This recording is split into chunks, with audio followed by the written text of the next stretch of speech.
Welcome to Gen X Mindscape, the podcast dedicated to exploring the complexities of midlife and the pursuit of a purposeful life. I'm your host and fellow Gen Xer Kyle, here to accompany you on this journey. Midlife is a phase of life that brings with it a multitude of changes and transformations. It's a time of reflection, growth, and rediscovery. In this episode, renowned relationship and sex therapist Dr. Catalina encourages us to recognize the significance of sex in midlife as a normal and vital aspect of life satisfaction, challenging societal norms that hinder open discussions about sexuality. In the first part of our conversation, Dr. Catalina and I discussed the challenges faced by individuals and couples during midlife, including hormonal changes, body image issues, and shifting relationship dynamics.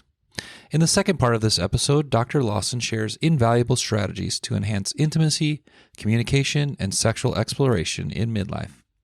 I'm excited to share this episode with you, so let's get to it. Today's guest is Dr. Catalina Lawsin, PhD, aka the Intimacy Doc. She's a licensed psychologist, professor, and researcher with a passion for authentic connections and genuine intimacy.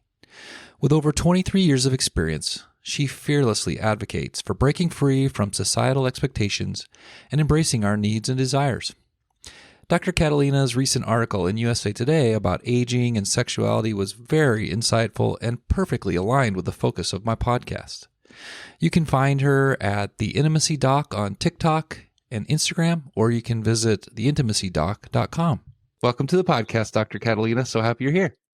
Thanks so much for having me. Yes. As I've said a number of times, I'm so excited for this interview and talking with you. Could you start by just giving us some personal background and how you came to be a podcast guest on midlife sexuality? Absolutely. So for the last over a few decades, my specialty as a professor and researcher was in psycho-oncology. So I developed interventions to support couples move through things like bone marrow transplant, as well as address sexual concerns after cancer. Wow. And so through that work, I really predominantly was working with individuals in midlife. And obviously, not only were the physical ramifications of cancer happening, but also just midlife in general and how our bodies change for both women and men. And then through that work, I left academia a little over 4 years ago and really delved even further into addressing sexless relationships and do predominantly work with individuals in midlife who are wanting to reclaim that intimacy in their relationships. And very much working a lot with particularly women postmenopausal, men with prostate cancer, but also with chronic pain, MS, things like that, where there's all these physical stressors that are just naturally happening that we don't talk enough about, and particularly outside of the context of it just being a chronic illness. But then the layer of chronic illness there, as well as a lot of the psychosocial things that just change as we develop. And a lot of people, particularly in midlife, I'm loving how much in general, we're finally paying attention to it. And a lot of why we're paying attention to it is because like people like Oprah and Drew Barrymore are in midlife now and experiencing these changes and finally forcing the issue, particularly for women, because when we look at women's health versus men's health and the amount of care and research that has actually been put into it, it's so imbalanced. So particularly around sexual intimacy, the physicality of it, this idea of pleasure really is a new concept. And we're talking about it. I'm talking about it, really acknowledging our privilege of being in the States where, you know, we think, oh, we're so progressive and we talk more about pleasure and sex when that's still a minority, you know, and then outside of the States, the cultural norms around talking about intimacy and sexuality, particularly in the context of aging, just doesn't happen. So breaking down a lot of these barriers, and particularly as a woman of color, and empowering other women of colors to really assert, and men, to really assert what we actually need, want, and desire, to own that, expand it, explore it. That's what basically a lot of my work has kind of folded into. So I see people in my private practice, I do coaching programs, I give a lot of talks, all really trying to, the more we talk about this, the more we normalize it. And the more we normalize it, the more our bodies feel safe to actually get curious. And it's from curiosity that we expand. I'm laughing because that was so fabulous. These are things we need to talk about and realize they're normal, to embrace ourselves and advocate for ourselves. Could you start by telling us some of the misconceptions that you see in midlife? Well, the biggest misperception about midlife is that just sex isn't important anymore. You had fun in your 20s, so sex doesn't really matter. Like, and particularly if you're in a long-term relationship, well, you guys are stable, you're secure, and sex isn't a priority. And if it is, what's wrong with you? I think that's one of the biggest misperceptions which is really ironic, because we actually know that it is in midlife that particularly women gain so much more awareness, confidence, and willingness to assert what it is they need, want, and desire. Yes. Which is also now there's been more social acceptability around that. And so this is also why women are leading divorce and saying, you know what? No longer am I going to settle. No longer am I going to, and it's not just, when we talk about sex, I think one of the biggest things that people want to talk about, like frequency and positions and things like that, which is all great. That's fun. But none of it really matters if outside the bedroom, a person doesn't feel empowered, doesn't feel sexy, doesn't feel connected, doesn't feel like what her needs or his needs, wants, and desires actually matter.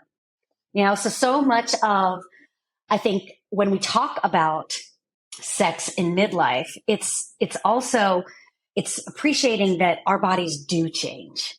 Testosterone levels go down, estrogen levels go down, and those are inherent in that. Like we can cognitively get it, but then experientially, what does that mean? It means our energy levels are down. It means our emotions are a bit more of a roller coaster, and we don't know why all the time.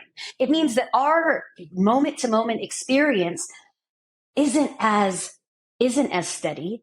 And our body's basically trying to hit us of saying, hey, I'm needing something. And it's going to, one, take more of our capacity and demand more nurturing. But also, particularly in midlife, we're talking about generations, particularly Gen X, where we weren't taught.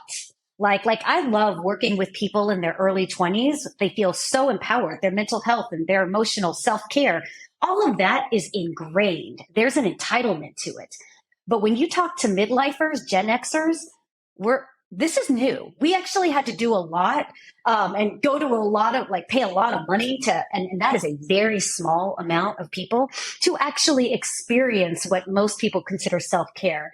And so this is a whole paradigm shift where our bodies are demanding this, but then we actually psychologically have to adapt to it, and actually think we deserve it, and so much I also think is a misconception around aging is that, well, you just have to accept it. You just have to accept that your body does this, and that if your hormone levels do decrease, well, that's just part of aging.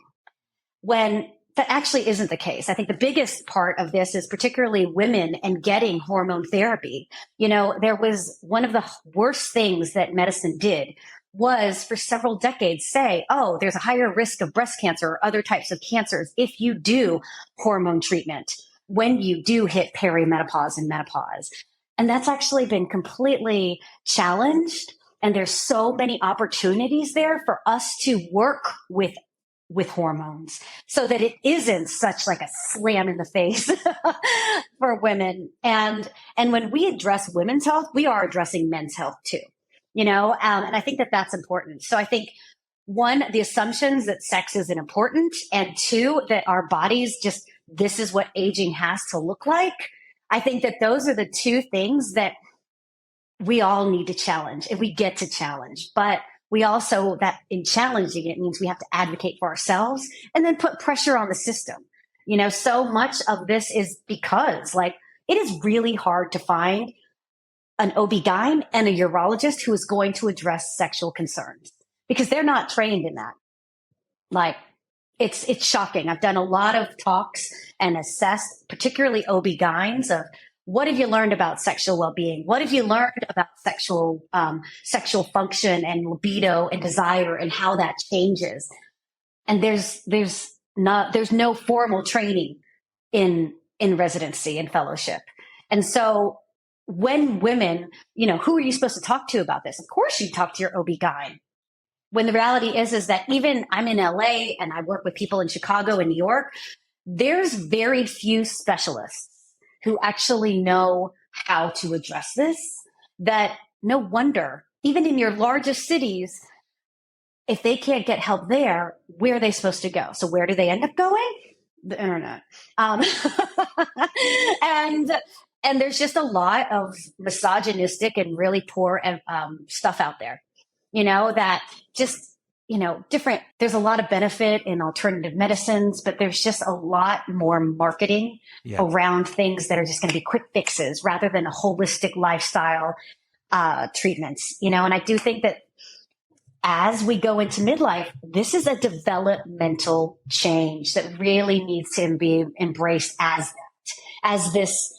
this period that, one, there is no rush, even though people want to be like, everyone wants it to be how it was before, rather than embracing what it is now, and that makes sense. All of our culture is focused on being young, being fresh and energy, and particularly when it comes to sex, that's only for the young, so. Yeah, I love your perspective on it's really as an extension of yourself. And it's not just this separate part. It, like you said in the beginning, it's learning from your past. It's accepting what is. It's accepting who you are, but yet moving forward from that knowledge and that base to really flourish, at least in all aspects. Absolutely. And the bedroom is definitely a part of that. That shouldn't just be this blah on the side, right? Absolutely. I mean, I started and will reboot my podcast that's named Sex Marks the Spot. And so much of my research, and I am working on a TED talk on it, but is the centrality of our sexual well-being. Sexual satisfaction has been shown to be such a strong indicator of overall well-being, physical, mental, and overall quality of life. And yet it's never assessed. But if we ask people one question, how sexually satisfied are you? One that normalizes that it matters. and when you think about what it would be like if your physician asked you that opens this whole other door into actually holistically getting to know you, holistically assessing what are your relationships like? How confident and empowered are you feeling to make health decisions? Because those same health decisions, and when we want people to be assertive with their bodies, that translates absolutely in every day. How assertive are you at work? How assertive are you with your family? How assertive are you with your kids and all of these things?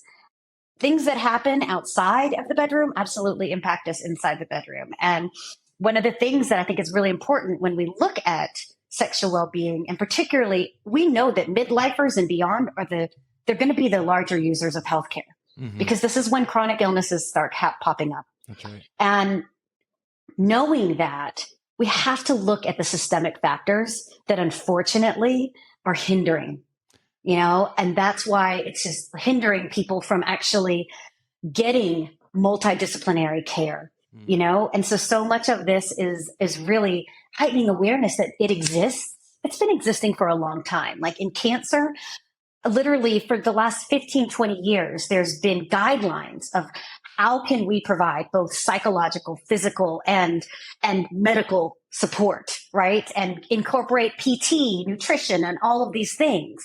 It's mandated.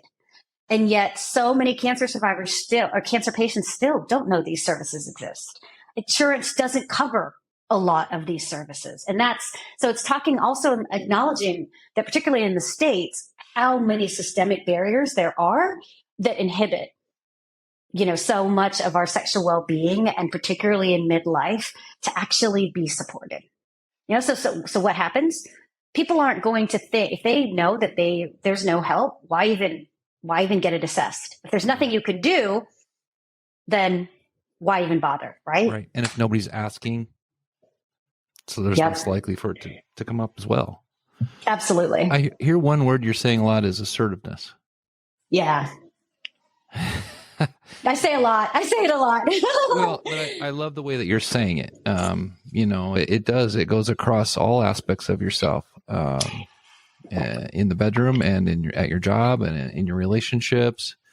It's something that's necessary and, contributes to that you're getting your needs met. Absolutely. Well, and I teach my clients three steps: acknowledge, empathize, assert.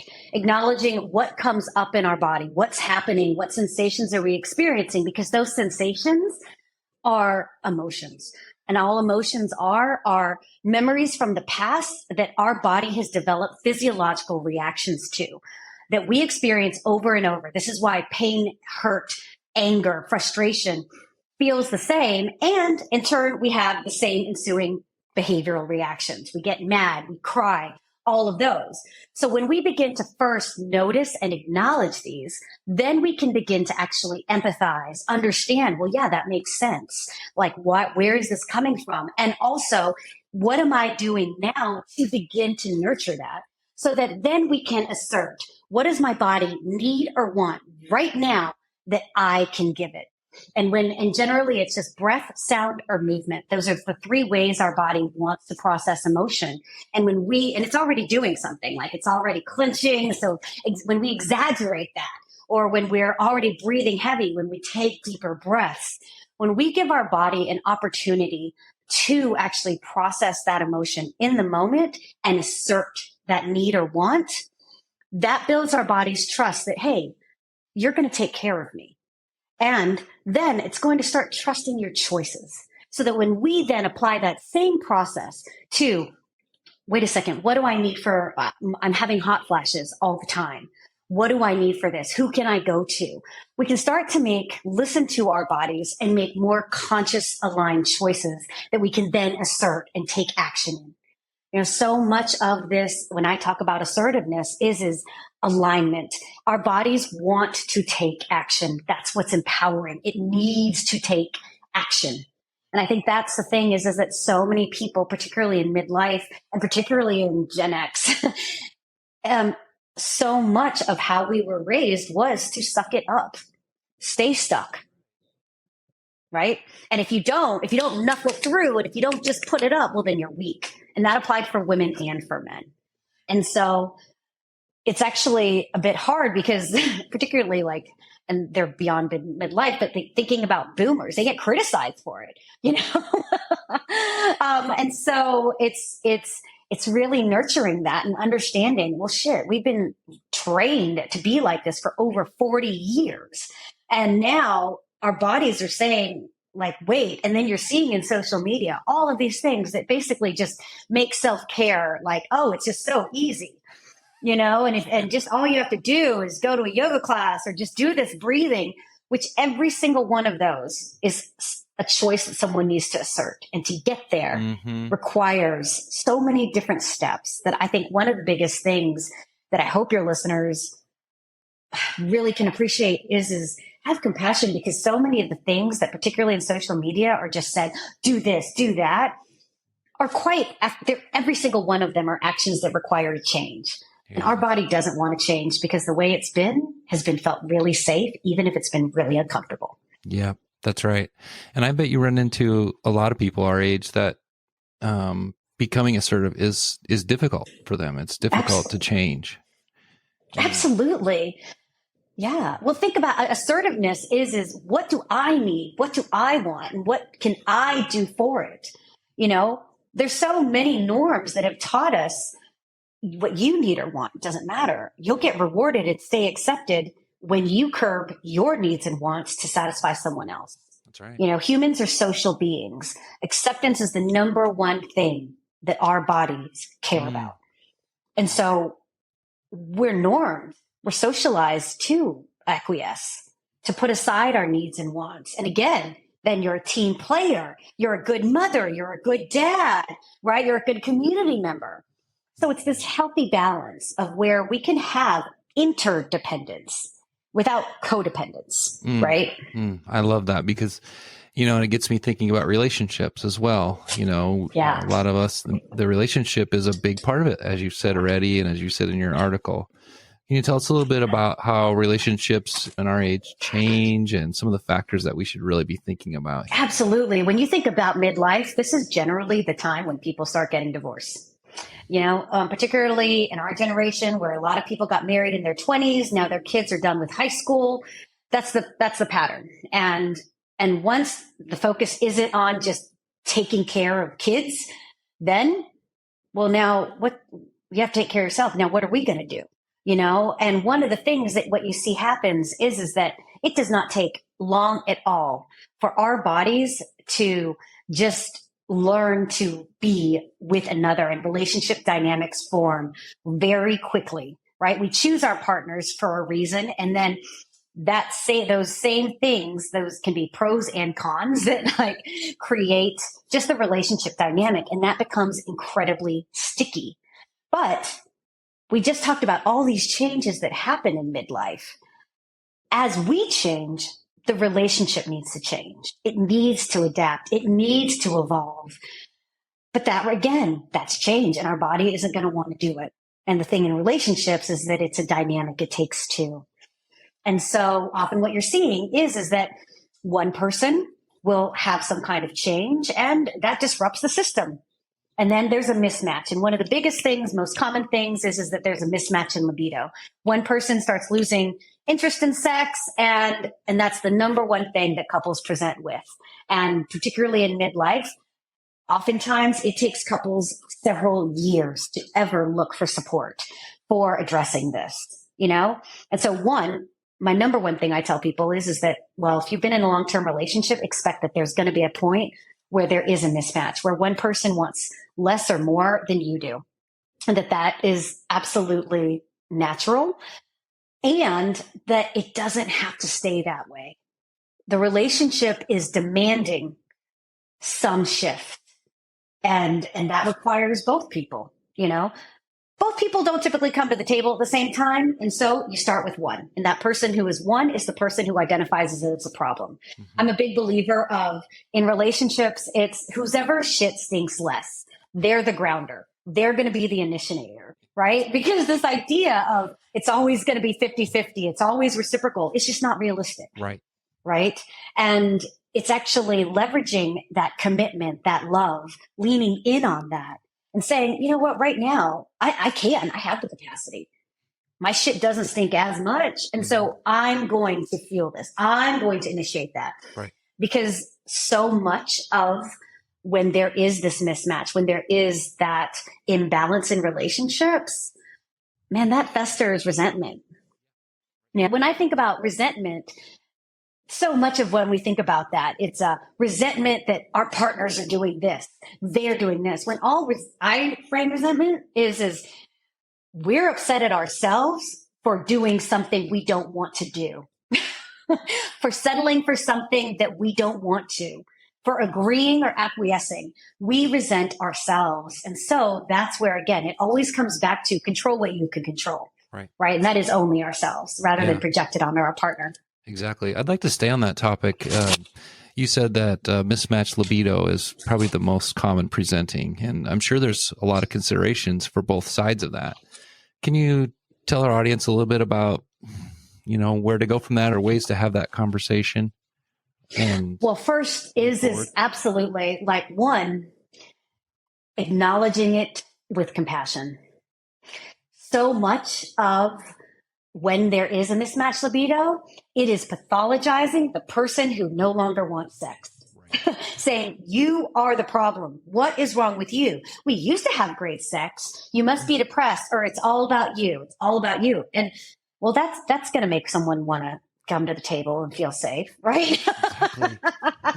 And so I'm a big believer of stop blaming your partner, because who wants to come to a party if the party sucks, And so the first is really acknowledging it, trying to understand. And for the person who has experienced the shift, whether that, and again, that shift can also be that one person's drive or desire has gotten higher too. But whoever's experienced the shift, what shifted for them? What's happening? Get curious, because likely now there's just new needs or wants.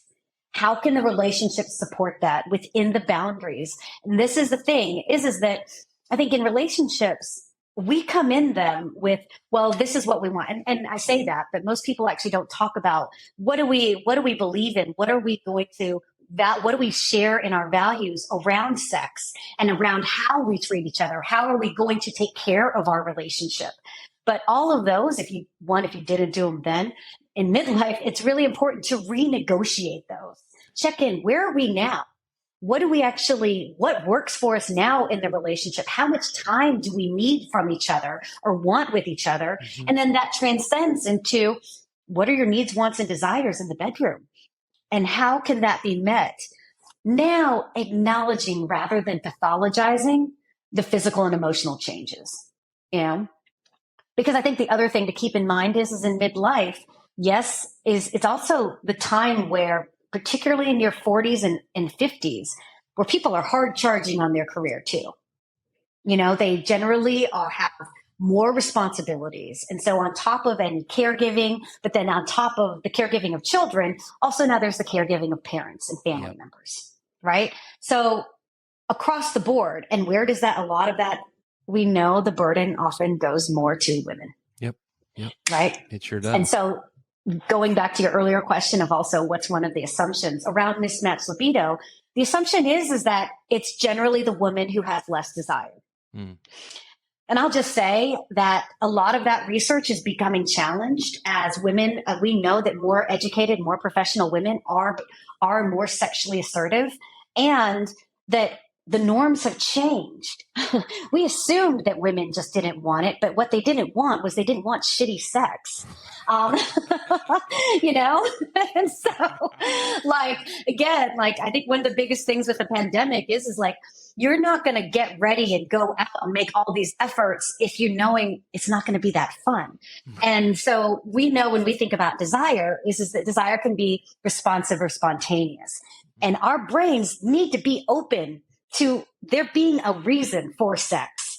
But in long-term relationship, it really doesn't take very long for that sexual script to become, hey, I'm in the mood. Someone has, and I'm talking about hetero predominantly, but this is across all types of orientations and couples, is that next thing you know, it's, oh, I'm in the mood.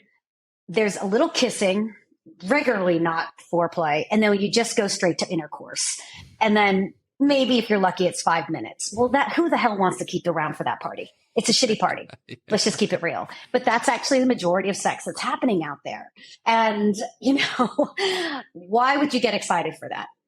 Exactly. When we're this age, we have our patterns, but it's really now saying, oh, okay, now I get a chance to think about what I really want and what I really want this to look like now that we're in a different phase. And that sounds really like what you're advocating your clients and for people to do is to rethink it, to communicate, and really grow from your own experience and be open to exploring and making the most of what we have now. Absolutely. A lot of my work is informed by my own Tantra practice. And one of the things that I've always admired is that you look at Tantra, you look at sex positive spaces, more BDSM. And the cool thing is that demographic is generally midlife and beyond. And, and it's actually, I think it's great because the cool thing about midlife is we also have freaking earned the right to be oh, actually, who gives a fuck? Amidst the Generation X, but this whole idea that we've put up with a lot. We've had to do a lot of things. So, and at this point that built up our confidence. That built up well, you know what? I can tolerate a lot and I am going to assert my own needs and wants and desires. Right. So when it comes to sexuality, who gives a shit anymore? Right? It's what you want to do with your body. It absolutely is your choice at this point. And the good thing about midlife is that people aren't worrying about pregnancy. But I do think that that's one of the things that in midlife we've earned the privilege to whatever those norms that dictated how I had to live sexually in my 20s as a woman and a man, acknowledging, again, so much. As a woman, I do think it's important to very much acknowledge the pressure that we put on men to perform. Okay. While also supporting that and teaching women how to know that, these sexual scripts of just having intercourse and a man maintaining an erection that whole time, as we age, this is where it's learning to shift up the repertoire, shift up that script that allows for things to go up and down, literally, and physically, right? And that actually is a way to expand the sexual experience, rather than, and it's acknowledging that, so much around erections and orgasm, those have been ways that communicate, I'm turned on, I find you attractive. Those are validating indicators that our bodies have learned, and they don't have to be. There's other ways that we could communicate and stay connected. And the more we focus and explore those, one, we see tumescence expanding. Men can experience internal orgasms. They can experience multiple orgasms, and the whole sexual experience can expand, Yeah, we're beyond shitty sex here, it sounds like.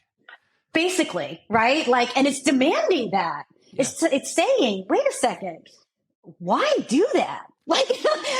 Particularly when you look at how much craft food there is, how many different flavors of a green juice there are. We can go to Starbucks and see all of the different flavors, yet when it comes to sex, okay, I'll take 5 minutes, it'll be in missionary, and it doesn't matter if there's any kind of workup or foreplay or anything.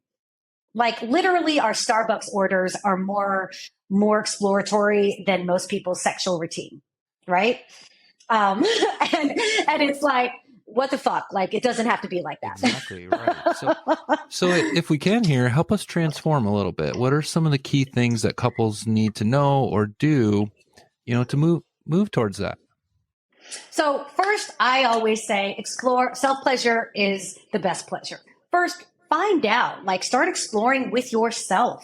And yes, that can include masturbation, but it also includes, how does your body like to move when you dance or when you get massages? What actually brings your body pleasure? Because again, when we think about sexual desire, our body needs to explore what stimulates it first to heighten our openness to actually want to engage in any sexual activity. So then from that comes arousal, which then promotes more sexual activity. And so much of it is first starting from yourself, listening, going back to what we talked about, assertiveness, listening to what does your body need and want. Focusing on Emily Nagoski, who wrote Come As You Are, I love her line of pleasure is the measure. Follow pleasure, right? Acknowledge shittiness from the past and say no more. Follow pleasure. And while doing that, know that particularly with women, that our body may get triggered while exploring that pleasure, because it's going to be you don't deserve that, right? And so it's nurturing that along the way and becoming more playful with it, starting slow.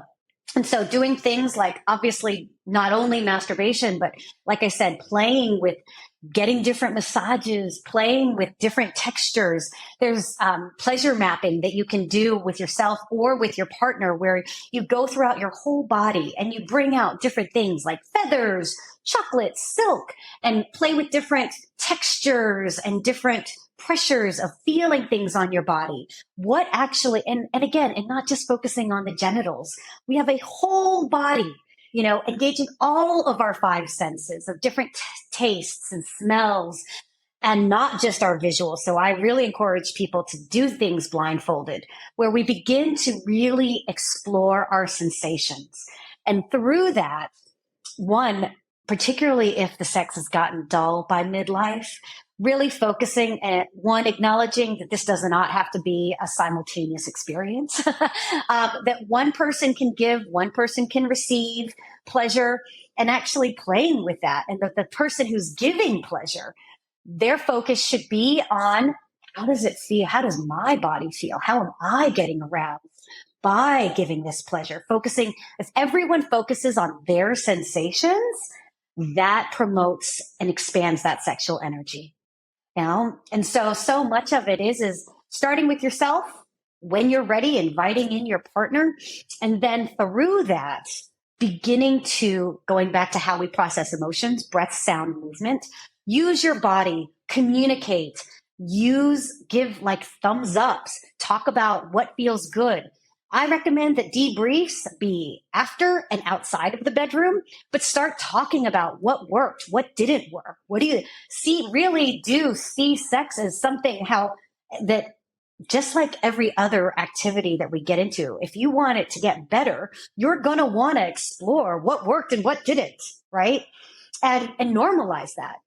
The more we normalize it, the only reason people don't talk during sex or after sex is because they're worried they're going to say something their partner's going to be offended by, that they're going to feel rejected or judged.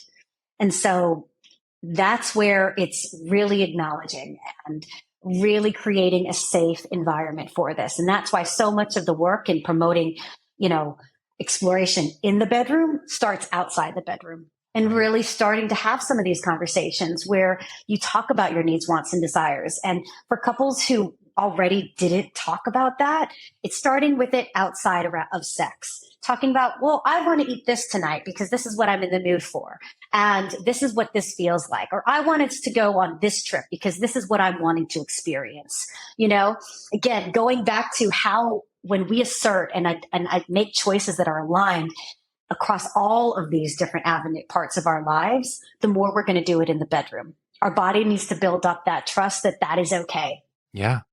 I love that. I absolutely love that. It makes so much sense too. Like we enjoy going out to a fine meal, and what do? We talk about it. What did we like? What do we not like? What would we want to do again there? Or a movie, we break it down, and how did we feel during this part? And there's no reason that sex can't be the same. It's a part of our lives. It's an important part of our lives. I love that perspective. Well, absolutely. So many couples come to therapy and say, we really need to work on our communication. Yet, seriously, some of these people can be like public speakers and like managers and directors. And I'm like, it's, how, you just don't know how to talk relationally. When you do this, I feel this. And that's the biggest difference. So it's actually becoming, and because we do talk about, the food and what we're doing, because that's not the other person. Yeah. Remembering that it's the relational component that our bodies are most threatened by. And so it's acknowledging that, because you actually have the communication skills. Now you just have to actually bring it into the relationship. What are some roadblocks people might run into along the way? Getting triggered because the past always comes up. And as much as couples are like, oh, let's do this, it is acknowledging that those dynamics have been there for a reason. And again, and those dynamics, particularly when you begin to talk about like how attachment very much affects our relationships, those really need to be nurtured along the way, right? And so what will often happen is that couples will come into therapy and they'll be like, they'll get a lot of relief of, finally, I get to talk about this. But then, and it's an understanding of, okay, yeah, now we want to know. Now we know. And so now we're going to do something. But it's appreciating that, one, now you do know. Now it has been talked about. And so your body can't unknow that. Mm-hmm. And so while your body wants to unknow it, that's where all of those past things that have supported the unknowing may come up, right? And so much of this is I tell patients they need to have, their body wants control, predictability, and consistency for long-term change. And so it is appreciating this is not a linear process. Mm-hmm. It is appreciating that when you hit these roadblocks, one, anticipate it, that's normal. And It is how you move through it and beyond it that matters. It does not matter if it happens. It's going to. It's more, okay, now what do you want to do with it now? And the more you get to have more of those reparative, expansive, shared experiences, God, then that brings the relationship to a whole new level. Yeah. And I think the biggest thing when we talk about relationships and sex and midlife is again, gosh, this is an opportunity for you get to create it. We get to co-create relationships to be exactly what we want them to be. Yeah. Open communication and acceptance are so important. What about body image and aging? And I think the biggest thing that is really important to highlight, and I know we've talked about it, but is really to appreciate how much of our bodies physically change and how embedded in that, how we see ourselves and how we see our partners also changes. And it is normalizing that. It is normalizing how much body image, while like earlier we talked about how, man, now we're much more confident. Let's just also keep it real. Like as we age and shit gets saggy and we don't have as much energy, we're forced to have to handle aging and cope with it. Yes. And that isn't easy.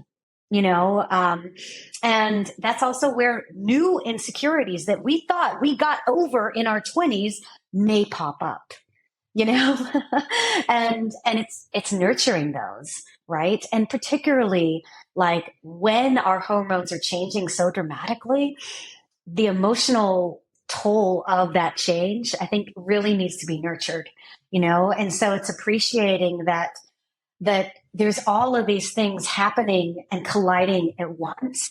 That's a lot to cope with. And that's our perceptions of ourselves. Again, we get to check in and figure out, okay, what is working? How do I want to see myself now? What needs to shift? What do I want to shift? And I think reminding ourselves that first and foremost, it is okay to feel like that. I think one of the things that's really, on one hand, I feel like when we talked about things like menopause or erectile dysfunction and natural things that happen, yes, we're normalizing it, but too often this toxic positivity of, well, but you can fix it. Yeah.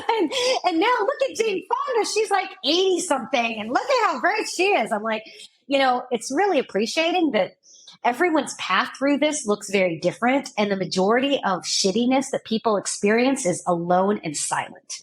Like people don't see that, and I think physiologically how our bodies are changing. Your partner sees you every day. They're not going to notice the nuances that you're experiencing on the daily. And it's really appreciating that, and I think that really seeing midlife as an opportunity and normalizing that, hey, actually, this is a good time to check in. What are you liking? What did all those have tos and shoulds? Mm-hmm. What would it be like if instead it was, what do I want? What do I desire? That's right. Mm-hmm. And I think those messages that we get, conventional beauty, I think is another term that I think just, we're just inundated with conventional beauty, which I just think throws us so off as it relates to body image and our sexuality. Oh, absolutely. Well, and particularly when you put in, like, when we think about sexuality, particularly amongst marginalized communities and particularly people of color, that's where another thing because the norm of what's conventional is white. It's white. It is fair skinned. I mean, obviously it's fair skinned, but like I was just in Sweden and it was like, damn, everyone's so good looking. I'm like, well, it's because everyone's fucking white and 6 feet tall, like, I mean, that's the norm. But then when you put around it, particularly when we're talking about sexuality for people of color, particularly women of color, like there's also what's too sexy or what's too slutty. Mm-hmm. There's absolutely racial components there that get overlaid on that, where you don't want to be that, or maybe you do want to be that, right?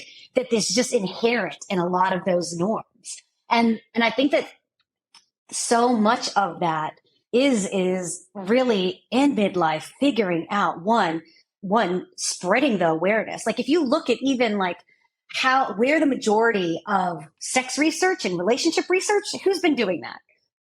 Older white men. Yeah. That's the other thing, is the majority of research on sex is done on college students. Yeah. Like, I mean, and there just hasn't been as much. I mean, NIH hasn't funded like extensively sex research in a long time. Mm-hmm. A lot of these studies are, the reason there are no college students is because they're free subjects. And then you have a PhD student running the study, I mean, so it's appreciating that what we are learning about sexuality is growing.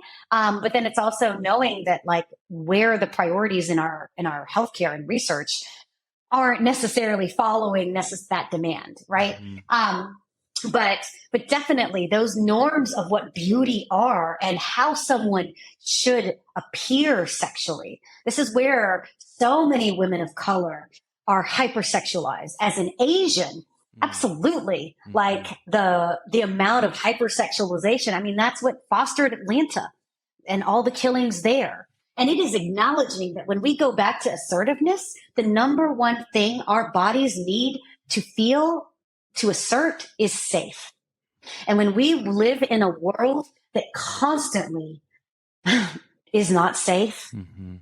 then you can be the most confident person and have so much success, but you can walk out your door and your body can be threatened. And particularly for women, that is absolutely the reality, like absolutely. I've lived in New York, DC, Chicago, and the most threatened I've been chased and followed and called Chinese whore here in Santa Monica, California, in this small beach town. And why did that happen? Because of all the whole Chinese virus, like all of this Asian hate was the most intense I've ever experienced it, and those are realities. I couldn't walk my dog at night, so much of when we talk about these norms, it's really appreciating also the social climate in which people are existing. Again, how we feel safe outside the bedroom impacts how we are going to feel safe inside. Mm-hmm. Yes, that's a super important point. And so thank you for bringing that up. Yeah, no, for sure. Well, this has been fabulous. This really has been enlightening and something that I really will go back and listen to and talk with others about. And it's been really incredible having this time with you. So I appreciate your generosity with your time. Well, thank you so much for actually really, for your podcast in general and to creating this space where we can talk about these things. It hasn't always existed.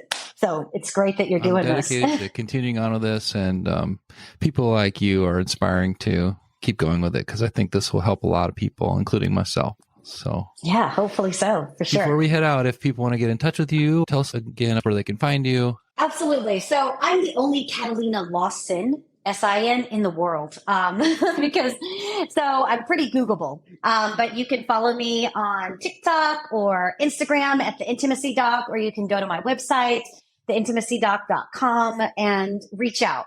If there's any support I can provide directly, feel free. I do therapy in California, Illinois, New York, but I also have a lot of coaching programs that specifically deal with sexless relationships and for individuals as well as couples.